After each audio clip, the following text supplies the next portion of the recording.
Hello everyone, I'm Pastor Tamaka, Apostolic Believers of Christ International, Bishop Salmian. The program like is share, subscribe, and post notification bell for update every day the new videos. Thank you so much. God bless us all. Magandang umaga po sa lahat sa ating mga viewers, listeners. Dito po sa ating YouTube channel sa Facebook. Naway ang kapayapaan at habag biyaya ng Diyos ay sumasa atin sa magitan ng ating Panginoon Hesus Kristo. Ito po yung lingkod, Pastor Tamaka, Apostolic Believers of Christ International. Mga kapatid, palibagong araw naman, dagdag ng Panginoon na ating buhay is April 13, 2024. Now, this is the day that the Lord has made. Rejoice unto God, because God is good all the time. Mga kapatid, patuloy po tayo na mangaral ng salita ng Diyos, dahil po ito po ang nais ng Panginoon talaga, na tayo po talaga ay patatagin ng Panginoon, dahil yan po ang nais ng Panginoon talaga, na maging matatag po tayo sa atin bawat isa. Now, sa mga panahon na ito mga batid, hindi po natin talaga maiwasan na makaranas tayo ng mga iba't ibang pagsubok, kapighatian sa buhay. At yung mga patindahilan na talaga minsan po nanghihina po tayo sa ating pananampalataya. At ayaw ng Diyos talaga na tuluyan tayo dyan, na hindi tayo magkaroon ng pag-asa po ng kaligtasan. Na hanggat na ang ating pamuhay sa libutan ay hindi po natin nasunod ang kalooban ng Diyos, so alam po ng Panginoon na talagang ganito talaga ating kalagayan ngayon. So ang malaga na makinig tayo ng aral ng Diyos para po na malalaman natin ang kalooban ng Diyos, at sabitan dito mga kapatid ay magkaroon tayo ng pag-asa tungo ng kaligtasan. Na itong ginawa ating mga kapatid, hindi po tayo nainira ng kapwa ating manampalataya, hindi po tayo nagmamataas sa ating sarili. Ang mahalaga, alam na po natin ngayon ating kalagayan, kung karapat-dapat na ba tayo haharap sa hukuman. Sapagkat haharap talaga tayong lahat sa hukuman ng Panginoon, at tatanggap tayo ayon sa ating mga ginagawa, mabuti kung masama, habang namumuhay tayo sa sanlibutan na ito. Ito mga kapatid, na sinabi sa Pablo, ating pag-aralan ngayon dito po sa 2 Corinthians in chapter 5 in verse 10, na itong sinabi ni Apostol Pablo tungkol po sa atin. Sapagkat haharap tayong lahat kay Kristo para hatulan, tatanggapin ng bawat isa ang nararapat na kabayaran sa kanyang mga ginawa, mabuti man o masama, nang nabubuhay pa siya sa mundong ito. Ayan po mga kapatid, na nabubuhay pa tayo sa mundo ito, haharap talaga tayo kung ano ating ginagawa, mabuti kung masama, na habang namuhay pa tayo sa libutan na ito. Now ngayon mga kapatid, ang sinabi Biblia, walang matuwid, wala kahit isa. Now yan po yung sinabi mga kapatid sa Romans chapter 3 verse 10, na walang matuwid, wala kahit isa. Ngayon kung ganon, napakadelikado po na katayuan natin sa araw po ng paghatol, na ganito pala ating kalagayan. Gaya nga ng sinasabi sa kasulatan, walang matuwid sa paningin ng Diyos, wala kahit isa. Ngayon mga kapatid, napakadelikado po sa ating pagharap ng hukuman, kasi walang matuwid, wala kahit isa. At dahil ganyan po nakita ng Diyos ang buhay ng tao sa sanlibutan ay talagang walang perfect sa atin. Kaya nga sinabi ng Panginoon sa binata na walang mabuti kundi ang Diyos lamang. So, kasi sinabi po siya ng isang binata, mabuting guro. Mga kapatid, dito po sa Mateo in chapter 19 in verse 16, then sa 17 sinabi ng Panginoon, ganito po sinabi po na isang binata sa Panginoon, mga kapatid, 16 to 17 sa Mateo chapter 19. May isang lalaki naman na lumapit kay Jesus at nagtanong, Guro, ano po ba ang mabuti kong gawin upang magkaroon ng buhay na walang hanggan? Sumagot si Jesus, "Bakit itinatanong mo sa akin kung ano ang mabuti? Isa lang ang mabuti, at walang iba kundi ang Diyos. Kung gusto mo magkaroon ng buhay na walang hanggan, sundin mo ang mga utos." At ayan mga kapatid, so walang mabuti kundi ang Diyos lamang. Kaya sabihin mo, mabuti ako pastor kasi nagsimba naman ako linggo-linggo, nanalangin naman ako. Hindi po yun ang ibig sabihin, dahil nanalangin ka mabuti ka na. Dahil po sa aral tayo ng Diyos naging mabuti, hindi po sa ating sarili na akala na yun pala sa harapan ng Diyos ay hindi pahugas ang ating kasalanan. Napakinggan na natin sa Proverbs chapter 30 verse 12. Ito ang sinabi po ni Haring Solomon sa Proverbs 30 in verse 12. Ganito po ang sinabi po ni Haring Solomon. May mga tao na ang tingin sa sarili ay tunay na perpekto, ngunit ang totoo, ang buhay nila ay madumi. Ayan po, mayroon mga tao sa paningin sa kanyang sarili tunay na perpekto, pero ang kanilang pamumuhay tunay na marumi. So ganun po. So kaya ito ating pag-aralan ngayon, naharap tayo sa hukuman. Mga kapatid, wala pong sinabi dito na dahil ito pastor, dahil ito mga apostol nga, harap. Sabi sa Pablo, harap tayo sa mga apostoles. Pero ang sigurado sa apostoles, kasi nandun ang pangalan sa kaharian ng langit. Pero tayo ngayon mga kapatid, minati alam ito, iba ka, umaasa lang po tayo na walang masahan. Ganito po ang kalagayan natin sa libutan, na may mga tao talaga akala sa kanyang sarili ay perpekto. May mga tao na ang tingin sa sarili ay tunay na perpekto, ngunit ang totoo, ang buhay nila ay madumi. Diba? Pero ang totoo, ang buhay nila ay madumi. Kasi mayroon umaasa ng relihiyon, umaasa ng nagtuturo, umaasa ng mga ginagawa, pero ang buhay nila ay marumi. Kasi kahit kung hindi tayo pumatay, hindi tayo nangalunya, hindi tayo nakikiapid, nagsamba naman tayo ng Diyusan. Hindi naman tayo nagsamba sa Diyusan, may mga bayot, no? May mga bakla, mga tumboy. Wala naman, hindi naman tayo naging tumboy bayot, mga kapatid, pero naglalasing tayo. Nakadalas sa libutan, paglalasing talaga ang halos, mga kapatid, inatupak ng salibutan. Basta lang makainom, maglalasing. Bihira lang ito, mga talagang totoo mga lingkod ng Diyos ay iniwasan ang paglalasing, sapagkat bawal po sa mga Kristiyano ang paglalasing. So yan ang kalagayan natin. Now, kahit sabihin natin perfect na tayo, pero hindi pa hugas ang ating karumihan. Bakit? Kasi ang naghugas po na ating kasalanan, ang dugo, no? Ang dugo ng Panginoon. Hindi ating pamumuhay na sarili nating haka-haka. Kung sarili natin na sabihin natin ginagawa, minsan po yun na po ang dahilan na hindi na tayo nakikinig ng aral ng Diyos, sapagkat umaasa na po tayo sa ating sarili. Pakinggan natin 14:12 na may daan dumating sa tao pero ang dulo ang kamatayan. Sa Proverbs chapter 14 and verse 12. Pakinggan natin. Maaaring sa tingin mo ang daang tinatahak mo ay madumi, ngunit kamatayan pala ang dulo nito. Ngunit kamatayan pala ang dulo nito. Bakit? Ganon po sa ating pag-asa ng relihiyon.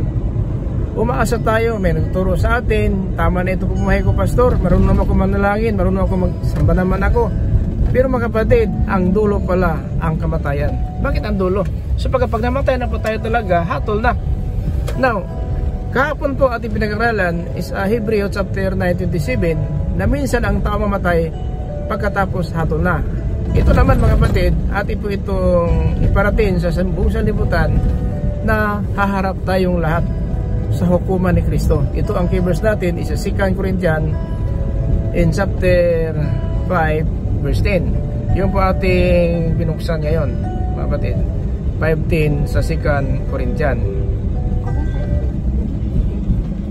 Kapagkat haharap tayong lahat kay Kristo para hatulan, tatanggapin ng bawat isa ang nararapat na kabayaran sa kanyang mga ginawa, mabuti man o masama, nang nabubuhay pa siya sa mundong ito.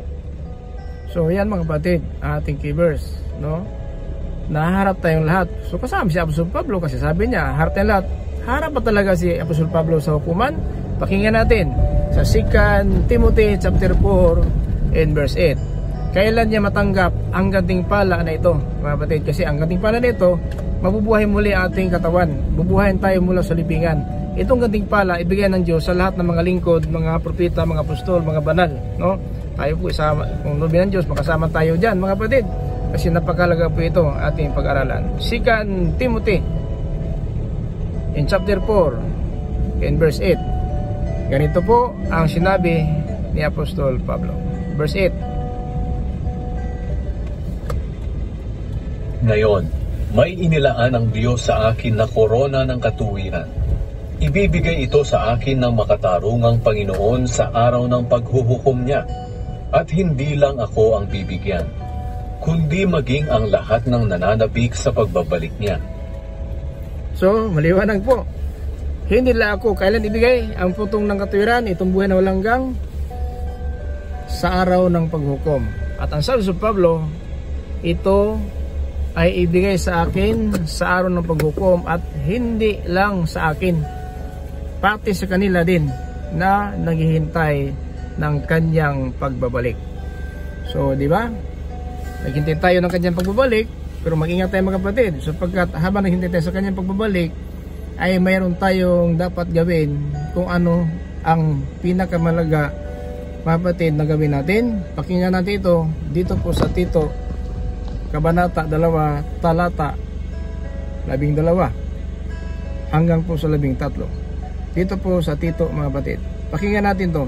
Sulat po ni Tito 2:12-13. Ito ang sinabi ng Biblia. Ito ang nagtuturo sa atin na talikuran ng kasamaan at makamundong pagnanasa.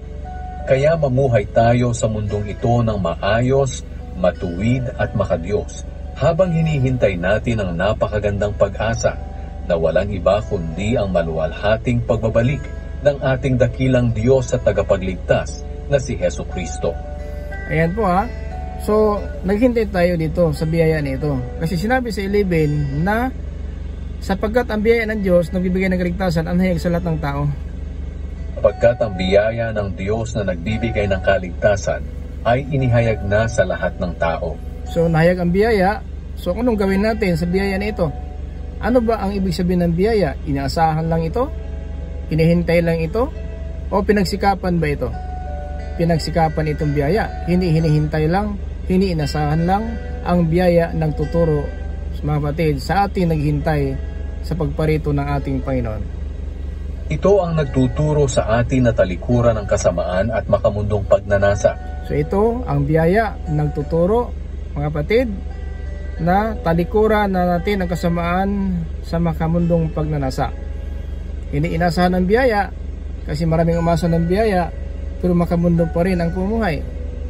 Maraming umaasa ng kaligtasan, pero hindi po nakita ang pamumuhay na naghintay ng kaligtasan. Bakit? Ano ba ang pamumuhay na naghintay ng kaligtasan? Ituloy natin ang verse 12. Kaya mamuhay tayo sa mundong ito ng maayos, matuwid at makadiyos. So yun po ang naghintay ng biyaya at harap sa hukuman na sana po hindi po tayo parusahan ng parusa na walang hanggang, kundi harapan tayo sa hukuman, sana magkaroon tayo ng kaligtasan.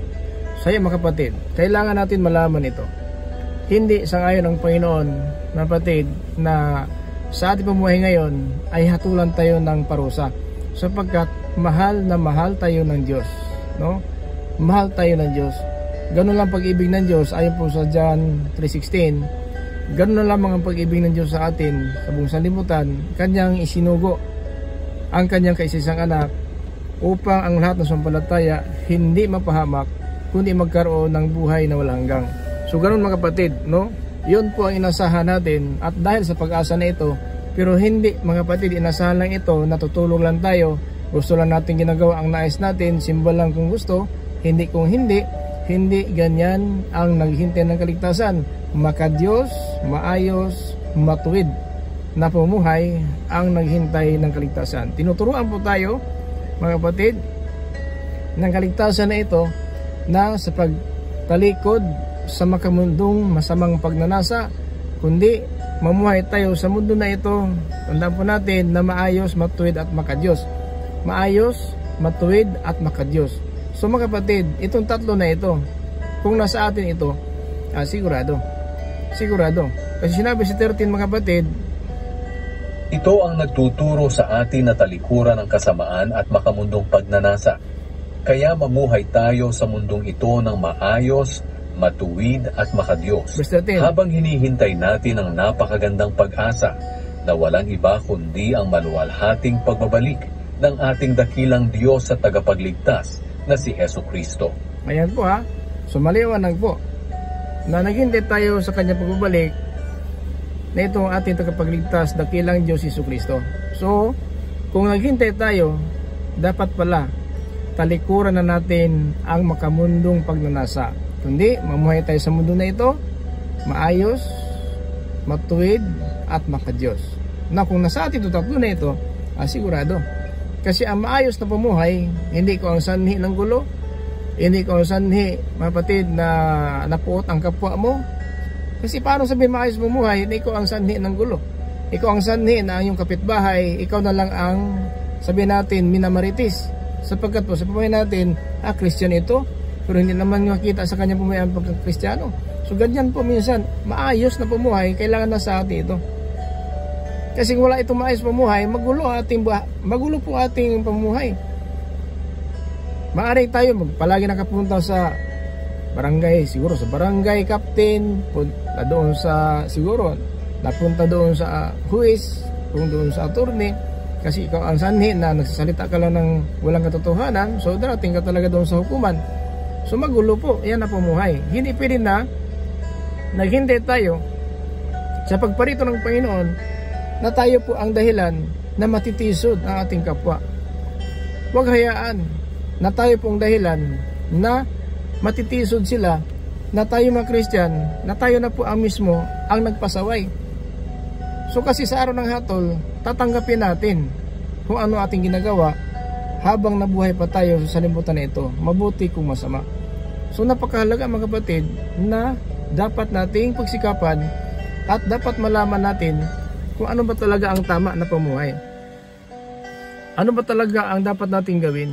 So ayaw ng Panginoon talaga may isang mapahamak. Napakaganda po ng plano ng Diyos sa atin. Walang isang mapahamak. Ayon po sa 2 Peter in chapter 3 in verse 9. Ganyan po ang plano ng Diyos. Walang isa sana na mapahamak. Pero bakit mapahamak ang tao? Dahil po binabaliwala natin ang mga salita ng Diyos na ating napakinggan. Hindi nagpapabaya ang Panginoon sa pagtupad sa pangako niya, gaya ng inaakala ng ilan. Ang totoo, binibigyan lang niya ng pagkakataong magsisi ang lahat sa mga kasalanan nila, dahil ayaw niyang mapahamak ang sinuman. Magsisi ang lahat. So huwag tayong pahuli. Baka maabot natin ng kamatayan, hindi pa tayo nakapagsisi. Kasi ang sabi ng Panginoon, nais niya magsisi ang lahat. So kasama ka dito. Kahit gaano ang kasalanan na gawa natin, pagsisihan lang natin yan. Ibig sabihin, talikuran na po natin yan. At kung tayo talikod, kung tayo nagsisi, ito po yung pinatunayan ng bautismo. Hindi pwede na ang nagsisi na ako, pastor, pero walang bautismo. Hindi pwede. Sapagkat ang totoong pagsisi, may kasamang bautismo. Kahit si John the Baptist, ayon po sa Matthew chapter 3:11, binautismuhan ko kayo, tanda ng inyong pagsisi. So, yun po pala ang totoong nagsisi ay may kasamang bautismo. Kasi, ang bautismo kasi ay nagpapatawad na ating kasalanan. Kaya kung nais natin magsisi, kailangan isagawa natin ang bautismo, itong kapatawaran ng ating kasalanan, itong bautismo, sa magitan po ng pangalan ng Panginoong Jesucristo. Ganyan po, mga kapatid. Ganyan po ang nais ng Panginoon na lahat sana. So, hindi, rapist yan, kriminal yan, mamatay tao yan, nakapatay na ng tao yan. Kahit ilang taong napatay mo, kahit ilang babaeng na-rape mo, kung anong klase kasalanan mo, pag ikaw ay tumanggap ng katotohanan, ikaw ay magsisi, ibig sabihin tumalikod, at magpabautismo ka sa pangalan ng Panginoon Jesucristo, mapatawad tayo. Pakinggan na lang natin dito sa Gawa, Kabanata 2, talata 34. Yan ito po ang sinabi po ni Apostol Pedro. Kapatid.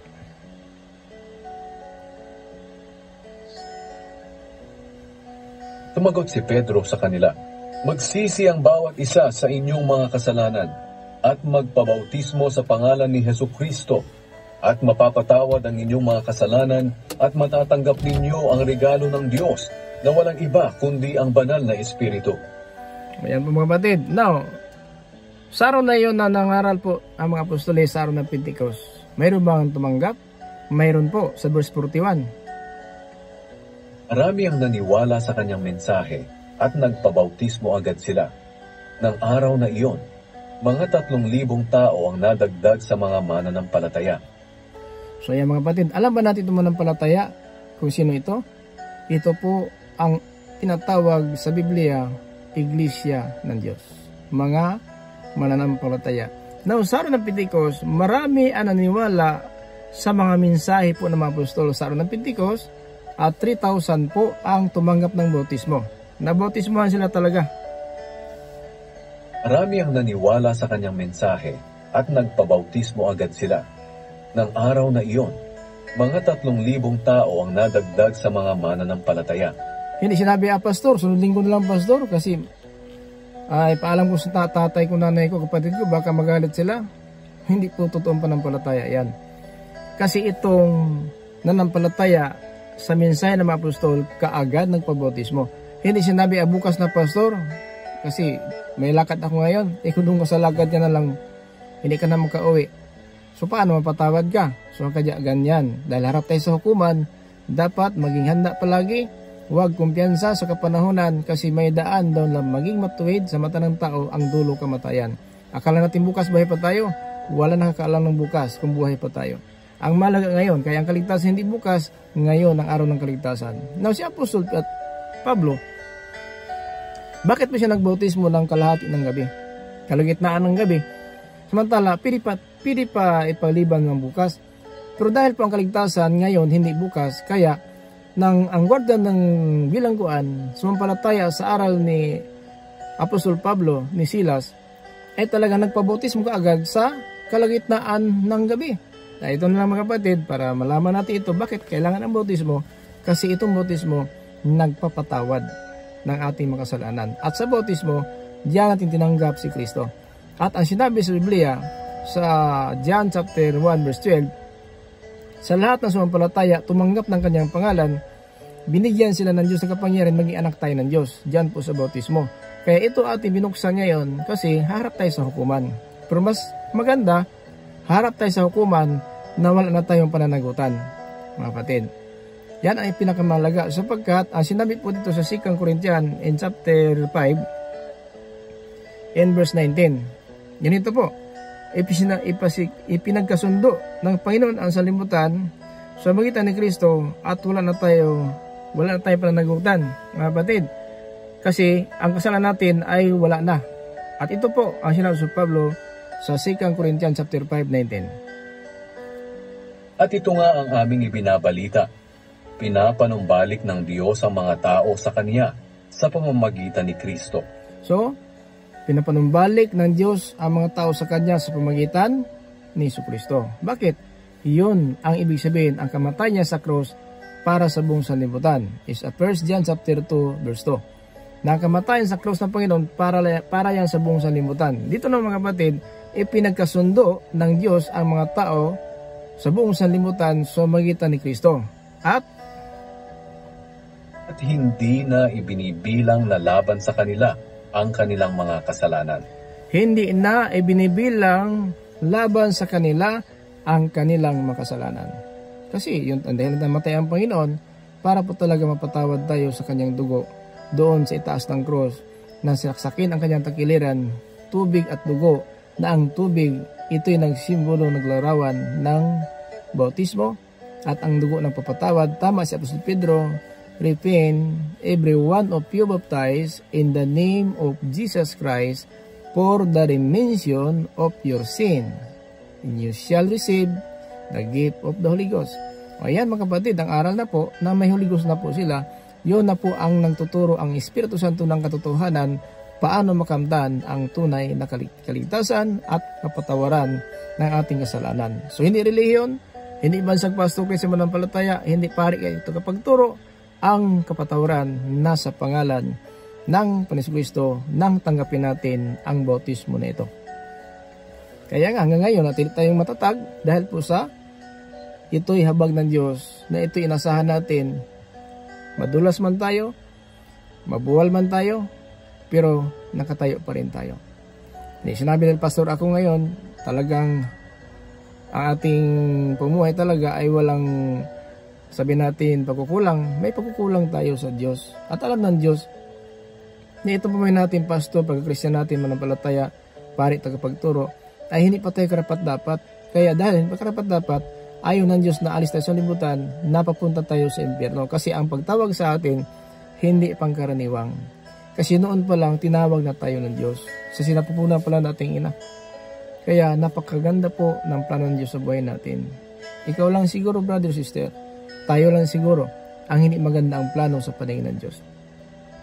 Pero ang plano ng Diyos, maligtas ang lahat ng tao. Yan ang plano ng Diyos, mga kapatid. Dito sa 1 Timothy, in chapter 2, verse 4, nais ng Diyos lahat ng tao ay maligtas at makakaalam ng katotohanan. Nais niyang maligtas ang lahat ng tao at malaman ang katotohanan. Ayan po ang plano ng Diyos. Ikaw, anong plano mo? Ano ang plano natin? Makakain lang tayo ng agahan, tanghalian, hapunan? Makapag-dessert tayo? Makapamili tayo? Makapunta tayo sa mga department store? May sasakyan, bahay tayo, negosyo? Para masagana ang buhay? Lahat yan, bigay ng Diyos. Hindi sa pagsisikap yan. Wala nang kamitang bagay dito sa libutan na hindi pinagkaloob ng Diyos. Kaya minsan ang tao talaga na gusto makamtan ang kanilang hinahangad na di ibigay ng Diyos, ay nakagawa na lang po sila ng hindi mabuti sa paningin ng Diyos. Kasi may mga tao talaga, mga kapatid, na naghangad po, no? Naghangad po sila na maging mayaman, naghangad po sila na gusto nila magkaroon ng mga bagay, pero hindi po pagkaloob ng Diyos. Kaya hindi po natin nakamtan sapagkat ang ating hangad hindi po nakabuti sa paningin ng Diyos. Kasi alam ng Diyos po na ating mga ninanais, kapatid, ay ating makamtan o hindi. Sapagkat nasa tao lang po ang pagpaplano, pero sa Diyos po ang sakatuparan. Isa Proverbs chapter 16 verse 1. Sa tao ang pagpaplano, pero sa Diyos ang sakatuparan. Ang ibig sabihin, hindi masama mangarap, hindi masama magplano. Pero huwag mong kalimutan, ang Diyos ang katuparan, hindi ikaw. Kahit na kung ano tayo sa lupa, gagapang tayo sa lupa, kahit anong gawin natin man, ubusin natin ang oras natin sa libutan na ito, upang makamtan ang bagay na ating inangad, hindi iyan natin matanggap kung hindi pagkaloob ng Diyos. Tandaan po natin. Santiago chapter 4 verse 2 up to 5. May mga ninanais kayo pero hindi nyo makamtan, kaya handa kayong pumatay dahil dito. May ninanais kayo pero hindi niya makamtan. So may nagnais talaga ng tao na hindi makamtan, kaya gumawa sila, mga kapatid, ng sabi natin na krimen, na kakilakilabot na krimen, para makamtan lang nila ang bagay, kasi nais nila talagang makamtan ang hindi ipagkaloob ng Diyos. At dahil dyan, mapahamak tayo. Santiago 4:2-5. May mga ninanais kayo pero hindi nyo makamtan, kaya handa kayong pumatay dahil dito. May mga gusto kayong makuha, at kapag hindi ito nangyari, nag-aaway-away kayo. Hindi nyo nakakamtan ang mga ninanais nyo dahil hindi kayo humihingi sa Diyos. So, di ba? Paano humingi tayo sa Diyos? Kung sa pagsamba nga, bukas, linggo, imbisimbahan ang punta ng tao, papunta sa trabaho, papunta sa mga kahalayan, papunta sa diskuhan, papunta sa mga nakakabuti sa paningin. Kung mabutan ka ng Diyos doon, pagparito ng Panginoon, doon ka sa mga kahalayan, doon ka sa mga lugar na nasayahan ka, pero ang Diyos napupuot naman. No? Kung nasayahan ka man, pero ang Panginoon po masakit sa kanyang kalooban na tayo po ay ginawa niya sa libutan para sa kanya, mapunta tayo sa kaaway, sa diablo. So hindi po ganyan. So sayang ang panahon. Kasi dahil po na nais natin makamtan, may gusto tayong makuha. Kapag hindi natin nangyari ito, nag-away-away tayo. So kaya kahit magkapatid, yung lupa, kung gusto pang interesan yung lupa ng kapatid, yung muhon, gumagapang ang muhon. No? Kasi ayaw na, gusto ng isang tao na yung kanya malaki, maliit yung sa kanyang kapatid. So kahit muhon lang gumagapang. Na hindi naman gumagapang yung muhon, nakalibing yan. Pero tingnan mo, susunod na buwan, susunod na taon, doon na po sa kabila. Ganun po interes ng tao. Para makamtan nila, gumawa sila ng masama sa kanilang kapwa. No? Nag-away-away, hindi niya makamtan ang mga ninanais dahil hindi humingi sa Diyos. In verse 3, kung humingi man tayo sa Diyos, ay mga ninanais kayo pero hindi nyo makamtan. Kaya handa kayong pumatay dahil dito. May mga gusto kayong makuha at kapag hindi ito nangyari, nag-aaway-away kayo. Hindi nyo nakakamtan ang mga ninanais nyo dahil hindi kayo humihingi sa Diyos. Verse 3, At kung humihingi naman kayo, wala kayong natatanggap dahil humihingi kayo ng may masamang motibo. Oo. Humingi man, pero hindi pa rin matanggap kasi masama ang motibo. Alam ng Diyos po ang puso natin. Alam ng Diyos kung ano ang gusto natin. Kung ito'y makamtan natin, minsan talaga ay may kasabihan na ang pira daw nakapagbago ng ugali ng tao. May kasabihan po. Na minsan ang pira nagpapabago ng ugali ng tao. Dati po, maging masunurin sa magulang. Dati po, okay lang kung gamos-gamos lang. Okay lang kung magtinugtog-tughong lang. Dukot-dukot lang. Pero ngayon, ang sabi ng mga anak natin, oh, kanina pa itong umaga ng ulam, bakit kayo ganun pa rin? Pero dati, mabuti na lang may sausawan na sili at saka itong may, sabi natin may kamatis dyan, mayroon talong. Pero ngayon, pag talong, pag kamatis, pag lang, sama ni. Ano ba itong ulam na ito? Parang pagkain ito ng hayop, di ba? Pero dati, kahit na lang asin, pag anong gano'n lang sa asin, masarap na. Di ba? Nagbabago. Minsan ang ugali ng tao pag magkaroon ng pira. Dito sa Japan, mga kapatid, daling magbagong isipan ng tao rito kung wala tayo sa Diyos. Madali talaga magbagong isipan ng tao sa pira. Kasi dito sa Japan, habang trabaho ka, mapira talaga. Pero kung wala ang Diyos sa atin, minsan may Diyos nga. Ganon pa rin, naging sakim na. Hindi marunong tumingin ng utang na loob sa kapwa. Hindi marunong tumingin sa loob ng mga magulang. Kaya nagkapira na, may sarili na silang trabaho, may sarili na hanap buhay. Pero nandati pa po, sa Pilipinas, talagang kung ano lang ang para tayong manok na, para tayong, sabi natin manok na kakatuka lang. So, naghintay lang anak natin kung ano lang mayroon. Pero ngayon, sa Japan, kung ang anak natin dati na nakaranas ng kahirapan, pagdating sa Japan, iba na ugali minsan. No? Hindi po lahat. Iba na minsan, pero ang matamaan, talagang parang binabatukan ng isang matulis na bagay. Ganun po, mayroon nakikita tayo sa Japan. May mga ganyan po. Kaya minsan may kasabihan talaga na minsan ang pira ay nagpapabago ng ugali. Kahit magulang, kahit kamag-anak, para walang nakita ng kamag-anak, para walang nakita ng mga magulang. Dahil po sa pira. Pero dati, na walang pira, pagtingin sa kanilang magulang, mga kamag-anak, malayo pa nagmamano na. Mano po. Ngayon, may pira na. Wala, parang walang nakita. Wala, hayaan natin sila. Kasi ang hatol talaga, harap naman tayo sa hukuman. Pero ito po ay dinaanan lang po natin sapagkat ito po ay naging realidad ng tao sa sanlibutan. May nakita po tayo na ugali na parang ganun talaga. Mayroong katotohanan ang isang kasabihan na ang pira nakapagbago ng tao, ugali ng tao. Kaya huwag natin idaan sa pira magbago ang ugali natin. Dapat sa Diyos, baguhin natin ugali natin, nakarapat dapat sa Diyos. Hindi dahil sa pira, nagbago ugali mo, naging sakim ka na, hindi ka marunong tumingin sa kamag-anak mo, magulang mo, at sa kapwa mo. So yun ang mahirap. Yun po ang delikado sa pagharap sa hukuman. Buti magbago tayo dahil sa Diyos. Huwag tayo magbago dahil sa pira. Kasi kung sa pira tayo nagbabago, ang lalabas yan, ang ugali natin, masahol pa sa hayop. Hindi marunong maawa, wala tayong galang sa magulang, wala tayong galang sa ating mga kamag-anak o mga kapwa natin, kasi mapira tayo. Ang pagtingin natin, parang tayo na po ang dapat sabihin na purihin. Ibig ang Diyos ang purihin, tayo nang gusto purihin ng tao. Dapat sa pagitan natin ay mapuri ang Diyos. Kasi pag nagbigay tayo sa ating kapwa, kahit isang sopa lang na bigas, 2 supang bigas, 1 kilong bigas, hindi po ikaw lang ang pinapasalamatan ng iyong binibigyan. Una-una ang Diyos at bago tayo pinapasalamatan. Lord, salamat sa tao na ito. So, una ang Diyos bago sa atin. Lord, salamat sa tao na ito. Wala na kaming masaing talaga. Salamat sa 1 kilong bigas. 1 kilo lang yan, pero pwede mo yan gawin ng 4 na kainan. Kung ilugo mo yung isang sopa, so kahit 10 kayo sa bahay, makakain kayo lahat.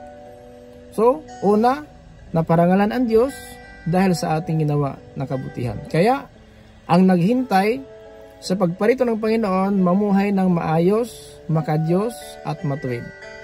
Kaya nga sinabi ko, ang maayos na pamuhay, mga kapatid, yung ibig sabihin na hindi tayo sanhi ng gulo, hindi po tayo sanhi ng ating kapwa, na matitisod sila sa kanilang panalita, matitisod sila sa kanilang mga pag-iisip dahil sa atin. Kaya sabi sa Pablo, na habang sa libutan tayo, pagsamantalahin natin ang pagkataon, tanda po natin mga kapatid, pagsamantalahin natin ang pagkataon na itong mga manampalataya ay sana po makita nila ang totoo nating pamuhay. Kung ano talaga ang turo ng Panginoon habang tayo naman sa libutan. Maayos, matuwid at makadiyos habang naghintay tayo ng pagbabalik ng dakilang Diyos na tagapagligtas na ating Kristo. Sa Tito chapter 2 verse 13. So yan mga kapatid sa chapter 2 12 to 13. Yan po sa Tito. So mga kapatid, napakalaga po ito. Balikan natin sa verse 4 dito Santiago chapter 4 verse 4 up to 5. Yung mga hindi tapat sa Diyos, hindi nyo ba alam na kaaway ng Diyos ang umiibig sa mundo? Kaya ang sino mang nagnanais makipagkaibigan sa mundo ay ginagawa niyang kaaway ng Diyos ang sarili niya. So, kapag sa mundo, mga kapatid, nakapokus na sa mundo, ibig sabihin, binabaliwala natin ang salita ng Diyos, para wala tayong napakinggan, kasi nakapokus sa mundo, naging kaaway tayo ng Diyos. Alam ba natin, wala tayong kapangyarihan sa Diyos. Pero kung nakapokus tayo sa mga makamundong pamumuhay, kaaway tayo ng Diyos. Kaaway tayo ng Diyos, at huwag natin isipin na walang kabuluhan ang sinasabi ng kasulatan na ang ayaw ng Espiritu na tira sa atin, may magawa tayo na hindi natin magawa kung pinatira ng Panginoon na Espiritu sa atin na may kaagaw, no? Ang Panginoon sa kanya. May kaagaw, ibig sabihin, ibig sa Diyos tayo, nasa Diablo na po tayo. Kasi ang Diablo, aagawin lang niya ang iyong panampalataya na hindi mapakinabangan. Kasi magkaagaw ng Diyos sa libutan, ang Diablo lang. Kung talaga ikaw ay hindi ka susunod sa Diyos, sa Diablo ka talaga. Kaya sinabi sa verse 5, huwag ninyong isipin na walang kabuluhan ang sinasabi ng kasulatan. Ayaw ng Espiritong pinatira sa atin na may kaagaw sa pag-ibig niya. Ayaw ng Diyos, ng Espiritu na pinatira sa atin na may kaagaw sa pag-ibig niya. Pinatira sa atin, nasa puso po natin ito mga kapatid. Galatia chapter 4 and verse 6. Dito po sa puso natin ito nakatira dahil mga anak tayo ng Diyos. No? Verse 6, chapter 4 sa Galatia. Dahil mga anak na tayo ngayon ng Diyos, isinugo ng Diyos ang Espiritu ng Kanyang anak sa ating puso. Kaya makakatawag na tayo sa Kanya ng Ama. Ama. Ngayon, imbes talaga ang Ama natin talaga ang Diyos, minsan po, ang ama ng tao naging Diablo na. Pakinggan na lang natin to, mga kapatid. Dito po sa John, in chapter 8, in verse 44. Pakinggan natin, imbis kay ang ama sana natin ang Diyos, naging Diablo na. Bakit? Pakinggan natin to, 44, chapter 8, dito po sa Juan. Ang Diablo ang inyong ama, at kung ano ang gusto niya, iyon ang ginagawa ninyo. Siya'y mamamatay tao mula pa sa simula, at ayaw niya ng katotohanan, dahil walang katotohanan sa kanya.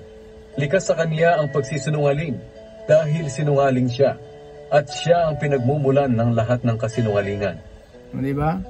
Naging ama natin ang Diablo kung ang pumuhay natin yung ating ginagawa lang ayon sa kagustuhan ng Diablo. Pagsinungaling, pagpatay, kasi mamatay tao siya mula ng simula, hindi tayo mamatay, hindi po ng Diablo na niligaw po si Adan si Eva, Hindi tayo sana mamatay. Kaya noon pa lang sabi ng Panginoon Kristo, noon pa lang mamatay tao na siya. At siyang ama ng lahat ng kasinungalingan. Kaya, sa salimutan na ito, ang pagsinungaling, alam mo na ito po ay hindi po nakabuti sa atin pumuhay bilang Kristiyano. Kaya iwasan ng pagsinungaling. Ang sabi ng Panginoon, oo, hindi kung hindi. Sapagkat kung mayroon pang, sabihin natin na sobra, may sobra pa dito, kapatid, tanda po natin, iyan na po ay gawa ng dyablo. 37:38 kapatid. 5:37 sa Mateo. Then hallelujah. Matthew chapter 5:37. Sabihin mo na lang na oo kung oo at hindi kung hindi. Dahil kung manunumpa pa kayo, galing na iyan sa diablo. Di ba? Oo kung oo, hindi kung hindi. Dahil kung manunumpa pa kayo, galing na yan sa diablo. Ibig sabihin, alam mo na ito kung kaya mo, alam mo ito hindi makaya, so hanggang lang po tayo dyan. Kasi kung hindi natin makaya, sabihin makaya, nagkasinungaling tayo dyan. At yun na po ang trabaho ng diablo. Dahil maging sinungaling tayo dyan. O sige, o ngayon araw na ito, yung pala hindi, bukas pa pala, so kaya mahirap talaga. Kailangan natin sabihin ang dapat nating magawa, at kung hindi, huwag na lang. Kasi gawa na ng diablo kung manumpa tayo. Ibig sabihin, gamitin pa natin ang mas malaga pa sa iyong sinasabi na talagang hindi mo patunayan, diablo na po ang gumagawa niyan. At wag sana, ibig anak tayo ng Diyos, maging anak tayo ng diablo. Mabasa ba, Pastor? Mabasa, 1 John in chapter 3 in verse 10. Pakinggan natin ang sabi ng Apostol Juan, 1 John chapter 3 verse 10. Ito ang sinasabi, dito makilala ang anak ng Diyos at anak ng diablo.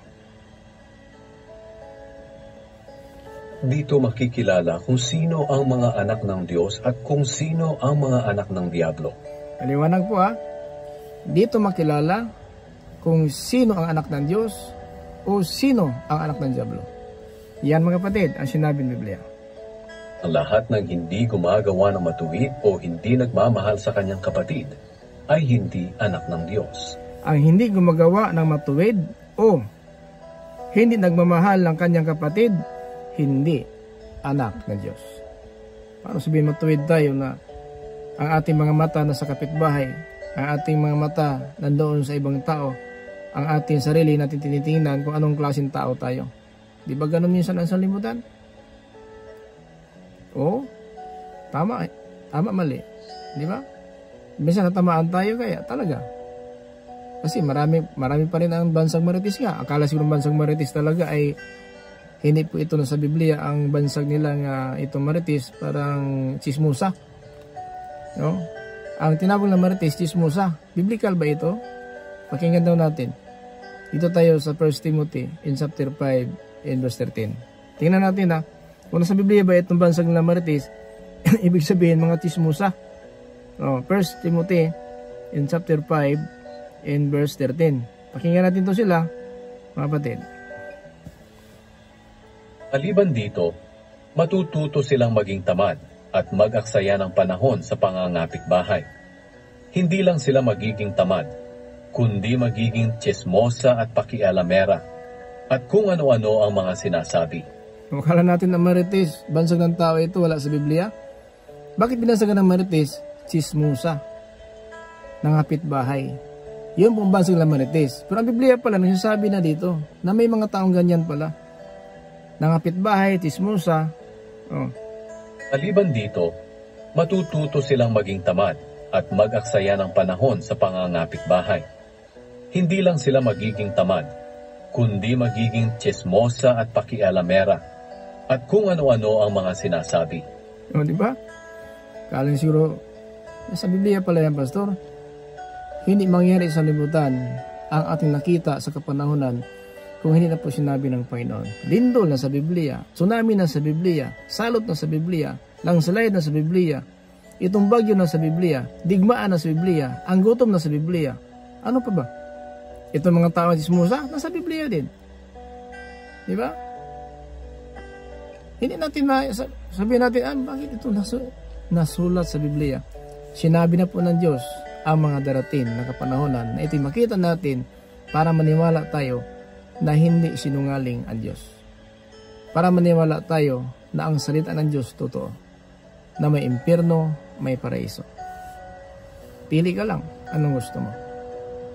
Ang sabi ng Panginoon is sa Pahayag chapter 22:11-12, na ang gumawa ng masama ay magpakasama, ang marami magpakarami, ang matuwid magpakatuwid, ang banal magpakabanal. Darating na ako na hindi magtatagal. Dala ko na ang gantimpala. Pakinggan na lang natin to sa Pahayag in chapter 22 in verse 11-12.